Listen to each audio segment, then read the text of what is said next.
Hürmetli vatandaş, iki kız yüzümüzden gepene kılaylı. Yine paxtığı münasibetlik vatandaşım. Bugünkü İslah 2021 yıl 4. ayının 5. günü. Baxta dedik, yukarıda görüp öttünüz. Mişel ötkende ben sizge misal elip nemi dedim vatandaşım. Hazır vatan içinde bir tonna paxtanın bahası 18.600 yuvan dedim. Şu vaxtı söz diyemepti ben. Hazır ben sizge kıstıray şunu şu münasibet bilen. Ben vatandaki çağda yani bundan 25 yıl ilgiri bir tonna paxtanın bahası 16.000 yuvan idi. Hazır Xitay hükümeti Uygurlarını ve Uygurlardan başka xalqlarını hatta xalqaro cemiyetini xalqaro cemiyet bununla aldanmamdı bilmeymen nemi deydi odan. Biz Uygur paxtakarlarının qoludan bir tonna paxtani 18.600 yuvandan setip alımız. Xalqaro bozorda baho tushib ketsa biz shu bo'yicha paxtakarlardan paxta setip alımızdı.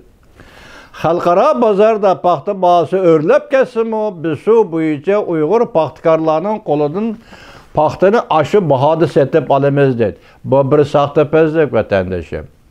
Sen eğer baha örlep kesi örlep kettiği dep örlep ketken hakkını Uygur'a berişin gerek.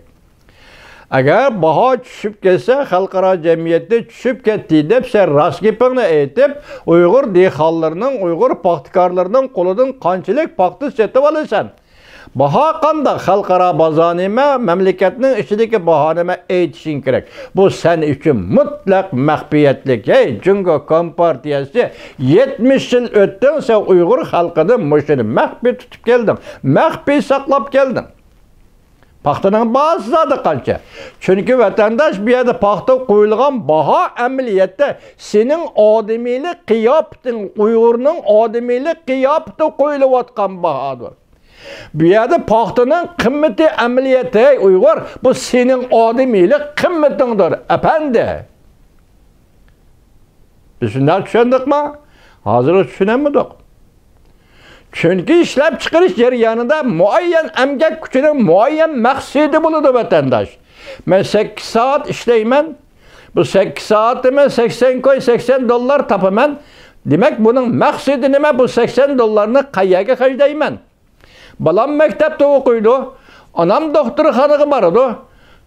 Kızım balam bir yağlık yapma deb haqiş kılıdı. Mana bularning hammasi aş emgekçinin emgek jarayonidagi maqsadi bulup hesapladı vatandaşım.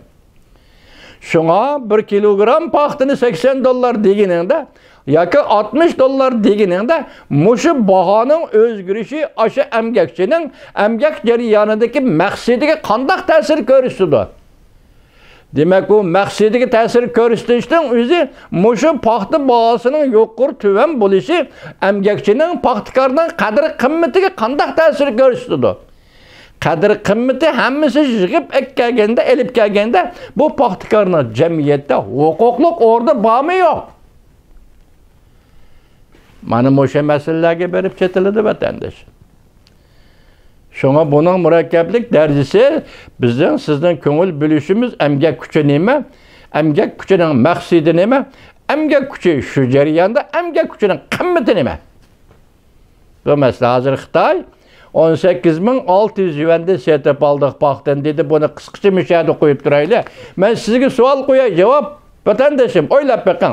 25 yıl içinde Uyguristan'da işlep çıkarılan paxtanın kımmeti aran 2000 yuvan örlepti o vatandaşım. 25 yıl içinde.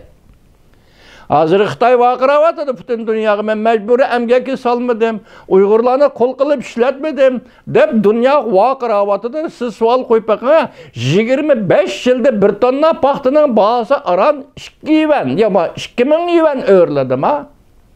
Bu arlıqda xalqarada paxtanın bahası qandaq örlep, qandaq düştü. Bugün günde xalqarada paxtanın bahası zaten qaysı çekki yetti. Bunu mu koyup duraylı? Düştü, çıktı.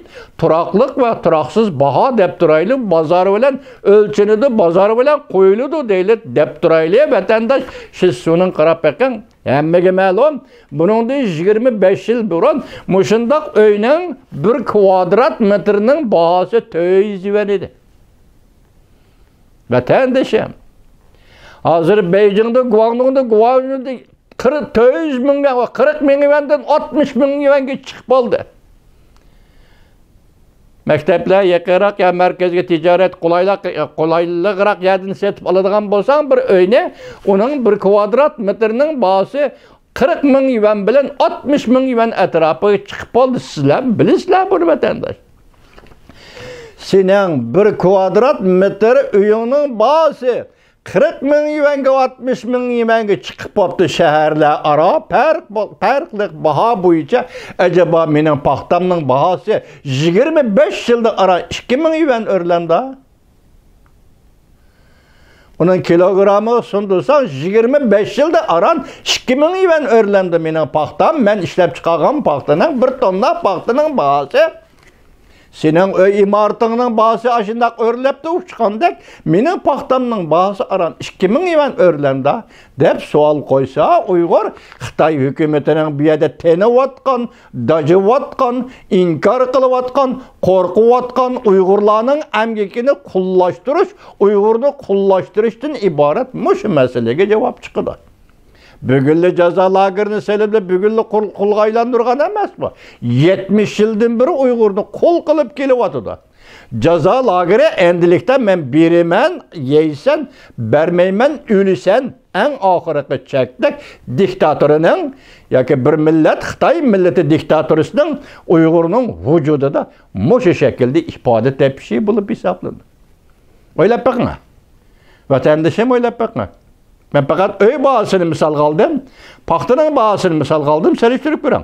25 yılda Uygur'dan qoldaki dixanda setip alıdığım paxta şu vaxtda 16 min yuan idi, bugün 18 min 600 yuanga çıkıptı, 2 min 600 yuanlı örlepti, lekin senin selavatkan imaret ticaretindeki 1 kvadrat metr öyünün bahası bugün kança. Senin işlep çıkargan mesulatının baha duraksızlığı şu dereceli özgürüp durdu. Belki örlep muşit seviyeye yetti. Uygur'un imişka.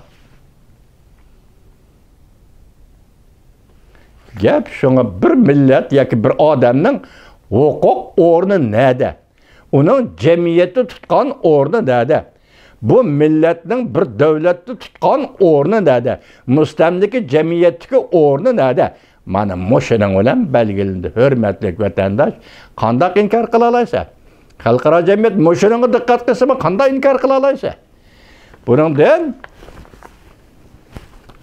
25 yıl burun 16 min yuan paxta bahası bugün aran 18 min $800'ga östü mü?